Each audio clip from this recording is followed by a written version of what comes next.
With the announcement of Pokemon Sword and Shield, many fans have been studying the gameplay of the game, looking for which of their favorite Pokemon are going to be in the national decks.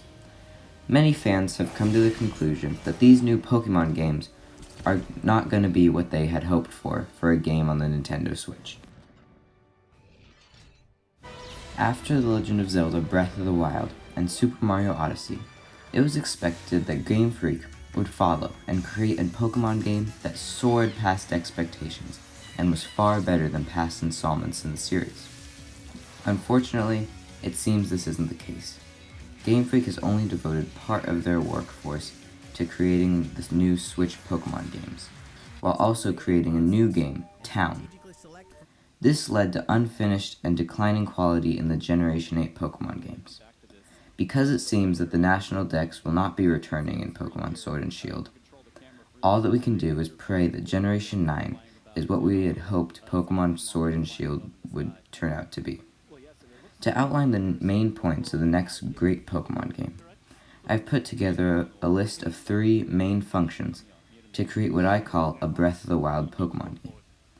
This doesn't mean it's exactly like Breath of the Wild, but these are just 3 things that I think will give Pokemon a more Breath of the Wild feel.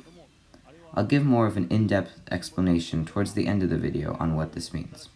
One of the main things that I and many other Pokemon fans feel is wrong with these Pokemon Sword and Shield games is the lack of quality in the graphics.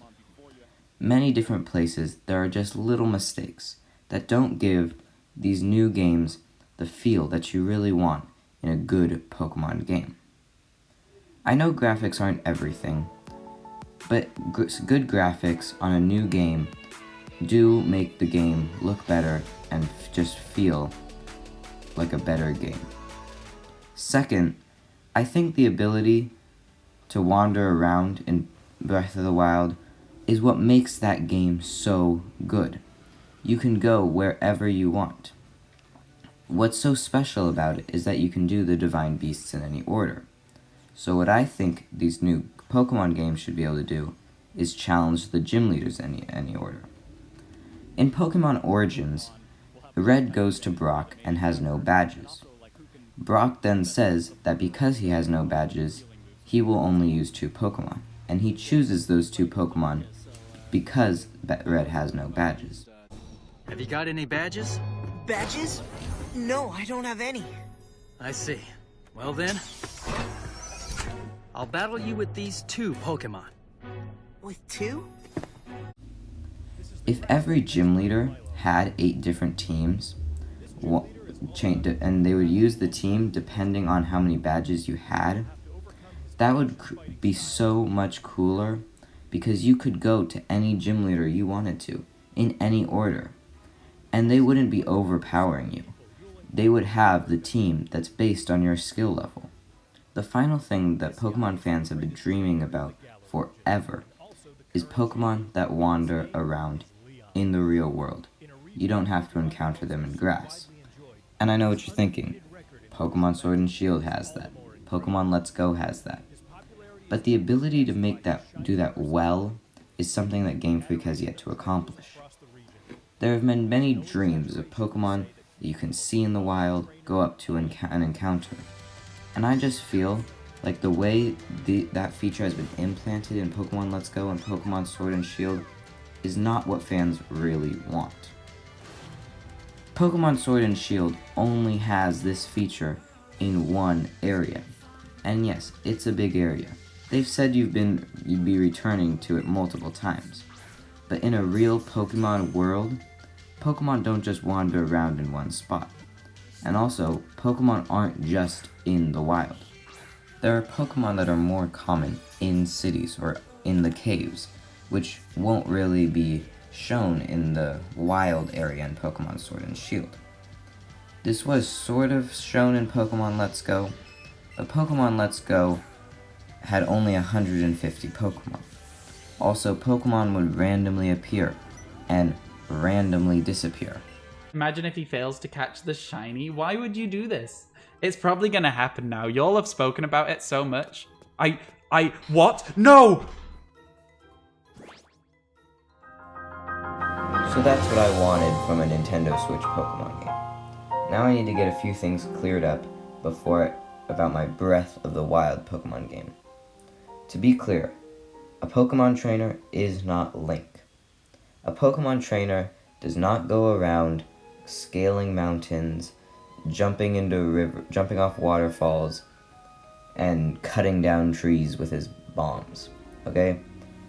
A Pokemon trainer follows the path, I sort of feel like. There's always a route that they're taking, while in Zelda, that's not exactly the case. So while I say it's a Breath of the Wild Pokemon game, the Pokemon trainer is not going to be Link. I do feel like there could be a little bit of going wherever you want. The ability to ride your Pokemon in Pokemon Let's Go was pretty cool, especially when you were on your flying type Pokemon and you were actually flying. What I think would be good is if the HMs such as Rock Climb and Surf would allow you to go to different spots. So while your Pokemon trainer might not be climbing the mountain, you might have a Rhydon that knows Rock Climb that's climbing the mountain instead while you ride it. Same thing for Surf or Fly. You could ride your Pokemon. The final thing is bring Mega Evolutions back. Everybody loved them. Everyone thought they were cool. And they worked. Z-moves and Dynamaxing, yeah, they are a cool feature, but they're not as cool as Mega Evolution. Mega Evolution was something new, something exciting, but the Z-moves and Dynamaxing, nobody really needs their Pokemon to get bigger. You don't need to add a 50 new Mega Pokemon to make it cool. Maybe just add 10. The 10 new Pokemon that can Mega Evolve. Constantly during Pokemon X and Y, they were talking about the mystery behind Mega Evolution. All the things that they didn't know. All the Pokemon that they didn't know could evolve. What happened to that mystery? They've just sort of stopped talking about it. Dynamaxing and Z-moves, there's nothing really special behind them. They're just sort of there and you use them. So there you go. Those are the things that I think would make an amazing Generation 9 Pokemon game.